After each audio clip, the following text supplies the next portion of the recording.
上新的消息来看，南美洲的玻利维亚目前有大阵的军队甲装甲车入去首都，甲总统府围起来。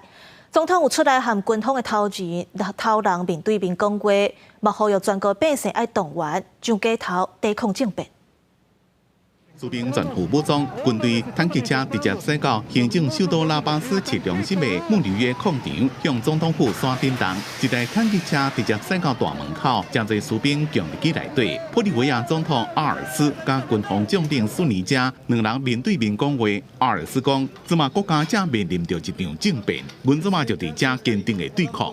而且对想要政变的人讲，我这是恁的统帅，我命令恁撤回，我不准恁无服从。军方将 令苏尼加进前对记者讲，这个国家民族袂当再安尼继续落去，要修复家园，正紧就新的部长来过。前总统莫拉莱斯伫军队出动的时阵就发警告，讲这一切早就有预谋。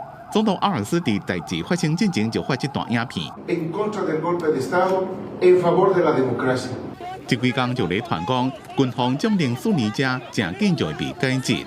伊二是伫咧上电视的时阵讲，若是前总统莫拉莱斯明年阁要再选，就会甲伊抓起来。莫拉莱斯是玻利维亚第一位有原住民身份的总统，执政14年，2019年被控选举舞弊了而辞职流亡。迄当阵反对派参议员阿涅斯家己宣布以临时总统接位。不过2000年甲莫拉莱斯同款属于社会主义运动党的阿尔斯选举选赢，阿涅斯是被控违宪。 被判10年徒刑。